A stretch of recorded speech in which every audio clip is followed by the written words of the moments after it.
Hi everyone, welcome to Kotak Securities. मैं हूं आपके साथ इंदु चौधरी और कोटक चैट रूम में आप सभी का एक बार फिर से स्वागत है। In this special edition we are going to be focusing on Indian Renewable Energy Development Agency Limited, जिसे इरिडा लिमिटेड के नाम से भी जाना जाता है, इसके अपकमिंग आईपीओ के बारे में।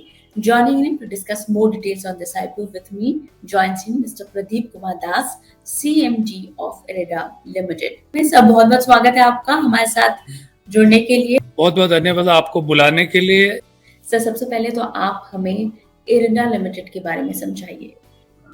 जो सबको पता है, आज का दिन में दुनिया भर में एक कंसर्न है, हम सस्टेनेबल एनवायरनमेंट कैसे क्रिएट करें। आज का दिन में सिर्फ रिन्यूएबल एनर्जी डेवलपमेंट में फोकस नहीं है, उसके साथ साथ एनर्जी ट्रांजिशन और डिकार्बनाइजेशन में भी फोकस है। और इस दिशा में इरिडा जैसे संस्था लास्ट 36 ईयर्स से कंटिन्यूअस प्रयास कर रहा है। तो इरिडा रिन्यूएबल एनर्जी चाहे एस्टेब्लिश्ड हो या इमर्जिंग हो, दोनों सेक्टर में शुरू से लेके आज तक निरंतर काम कर रहा है। सर, कंपनी की लोन बुक के बारे में आप हमें समझाइए, किस तरह का परफॉर्मेंस रहा है कंपनी का पास्ट कुछ सालों में, और नेट एनपी अगर हम देखें तो उनके लेवल्स किस तरह है।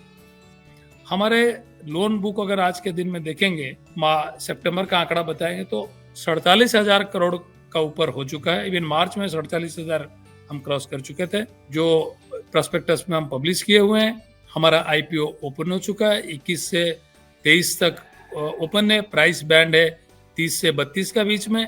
और हम उम्मीद करते हैं ये आईपीओ से जो निवेश हमारे पास आएगा, 15% हमारे पास आएगा, 10% ओएफएस है जो भारत सरकार के पास जाएगा, 25% पब्लिक के पास रहेगा। ये 15% निवेश जो है लगभग हमें 1290 करोड़ का आसपास आएगा। ये हमें और 7 गुना लोन डिसबर्स करने के लिए मदद करेगा। आज का दिन में जैसे मैंने बोला 47,000 करोड़ का हमारा लोन बुक क्रॉस कर चुका है। हम अगर देखेंगे 3 साल पहले हमारा लोन बुक सिर्फ 23,000 का आसपास था, 23,000 क्रॉस किया था।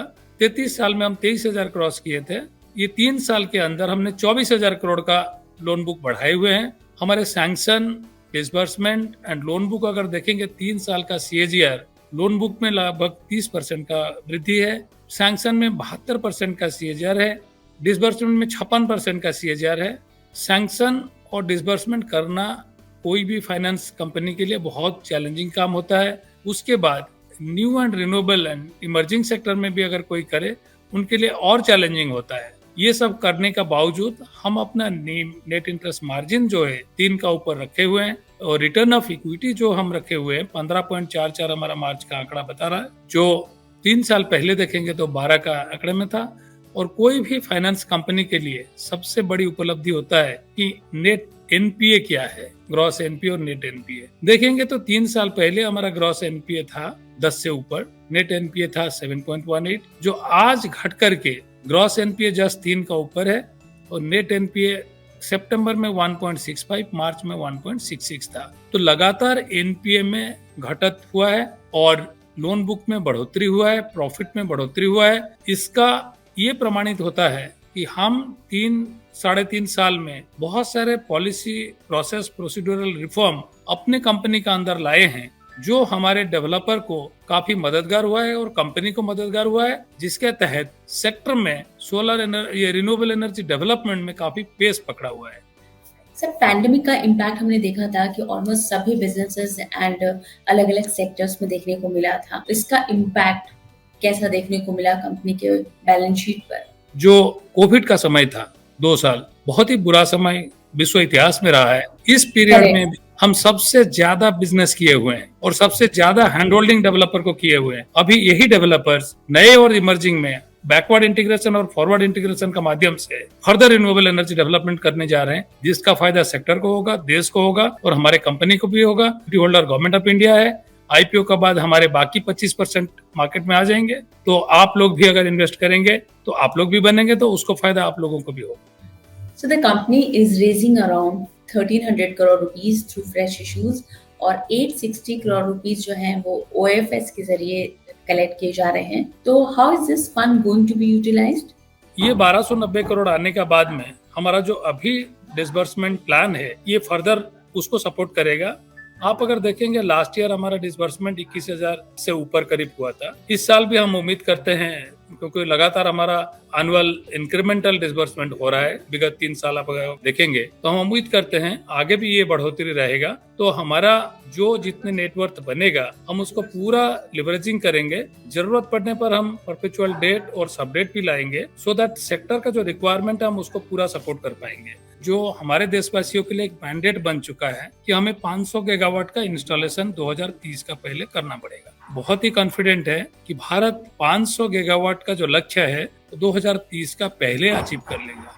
अगर हम इसी को मान लेते हैं 2030 का लक्ष्य पहले का, तो ये लक्ष्य पूरा करने के लिए आज लगभग हमारा आरई का इंस्टॉल कैपेसिटी जो है 182 करोड़ का लगभग है, और हमें 500 पहुंचना तो लगभग 320 गीगावाट का एडिशनल गीगावाट इंस्टॉल कैपेसिटी चाहिए, जो लगभग 32 लाख करोड़ का निवेश जरूरत पड़ेगा फाइनेंसिंग ना। उसमें से अगर हम एक थंब रूल पे जाएं 75 और 25 डेट इक्विटी, तो 75% जो है वो डेट से आएगा, और उसका अगर हम आधे ले लें मोटे मोटे तौर पे 24 लाख करोड़ जो डेट से आएगा, उसका 12 लाख करोड़ करीब आएगा एनबीएफसी स्पेस से।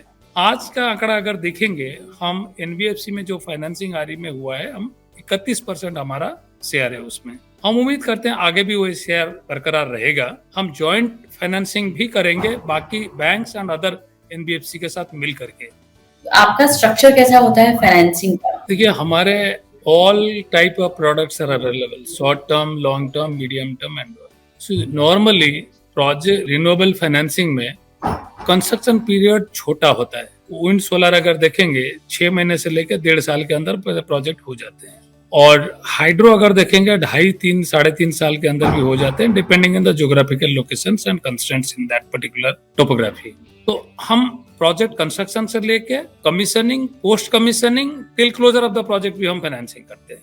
आप अगर देखेंगे लास्ट 36 साल में हमने लगभग 1,07,000 करोड़ का फाइनेंसिंग कर चुके हैं सितंबर तक, और हमारा पूरा 36 साल में अगर हम राइट ऑफ करेंगे, पूरा क्यूमुलेटिव राइट ऑफ सिर्फ 203 करोड़ है। और फ्यूचर जो आएगा energy 90% will come from new and renewable. So future is new and renewable, business opportunities new and renewable. So others who are not into it, they are also going to get into it. But the learning curve will take time, and by that time again we will be further upskilling ourselves. We have seen pandemic, and it has a long-lasting impact in many businesses and segments. So, what are your views, especially when we talk about the challenges? Renewable is technology centric. New and emerging technologies is going to replace the old one. In India, good at competition and pulling together the resources at the time of crisis. And when we have a plan of becoming developed economy by 2047, which our Honorable Prime Minister has already given the responsibility to each and every citizen of the country. So holistically, each and every sector's incentive, productivity links has already been announced by Government of India. So every sector has to grow. When every sector will grow, you require energy for that. And more you grow, more and more you require energy. And more energy you require, that more and more dependency on renewable and new sources will be there. So challenges will be there towards technology.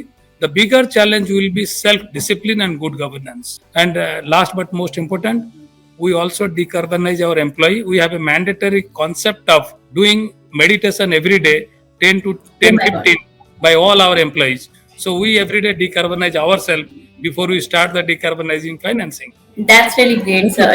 Thank you so much for connecting with us and speaking with us. Thank you so much for your time. Thank you. Investments in securities market are subject to market risks. Read all the related documents carefully before investing.